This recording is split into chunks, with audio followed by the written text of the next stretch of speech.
এবার ইসলামী বক্তা ও বিশিষ্ট চিন্তাবিদ ডক্টর জাকির নায়েক নাম লিখিয়েছেন ভয়ঙ্কর এক অ্যাডভেঞ্চার বাঞ্জি জাম্পিংয়ে।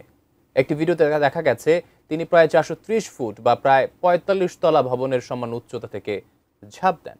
তারপর ভিডিওটি সামাজিক যোগাযোগ মাধ্যমে ভাইরাল হয়ে ব্যাপক আলোচনার জন্ম দেয়। বিস্তারিত জানাচ্ছেন জান্নাতুন নাহার জেরি। 430 ফুট উঁচু বা 45 তলার সমান উচ্চতা থেকে বাঞ্জি জাম্প দিয়েছেন বিশিষ্ট ইসলামী চিন্তাবিদ ও বক্তা ডক্টর জাকির নায়েক। ইন্দোনেশিয়া সফরের সময় বালির সৈকতে এই বাঞ্জি জাম্প করেন তিনি। এই জাম্পের মাধ্যমে তিনি বিশ্বজুড়ে তার অনুসারীদের চমকে দিয়েছেন। এছাড়া জাকির নায়েক তার জাম্পের একটি ভিডিও ফুটেজ সোশ্যাল মিডিয়ায় নিজেই শেয়ার করেছেন। 5 আগস্ট এক প্রতিবেদনে এই তথ্য জানিয়েছে পাকিস্তানি সংবাদ মাধ্যম জিও নিউজ।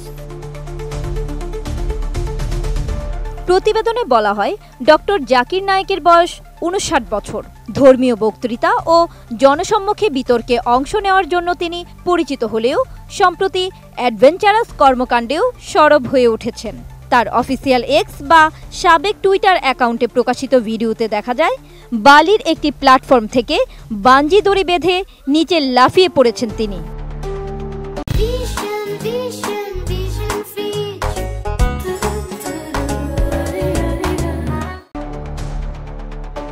ইন্দোনেশিয়া সফরে বাঞ্জি জাম্পের পাশাপাশি তিনি ক্লিফ জাম্পিং ও ওয়াটার স্লাইডিংয়েও অংশ নেন।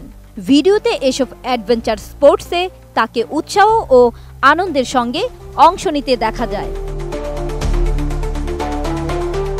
এর আগেও ডক্টর নায়েক বাঞ্জি জাম্পিং করেছেন।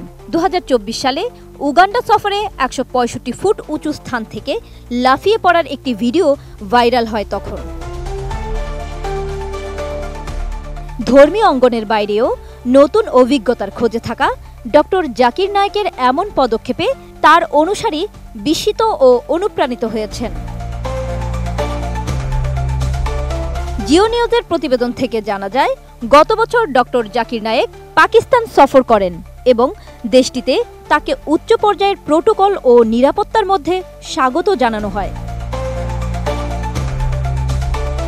সফরের সময় করাচি বিশ্ববিদ্যালয় তাকে ইসলামী স্টাডিজে সম্মানসূচক ডক্টরেট ডিগ্রি প্রদান করে। সিন্ধু প্রদেশের গভর্নর ও করাচি বিশ্ববিদ্যালয়ের চ্যান্সেলর কামরান টেসরি করাচিতে গভর্নর হাউসে আয়োজিত এক বিশেষ সমাবর্তন অনুষ্ঠানে তাকে এই ডিগ্রি প্রদান করেন। জান্নাতুন Nahar Jerry, desk report, ATN news.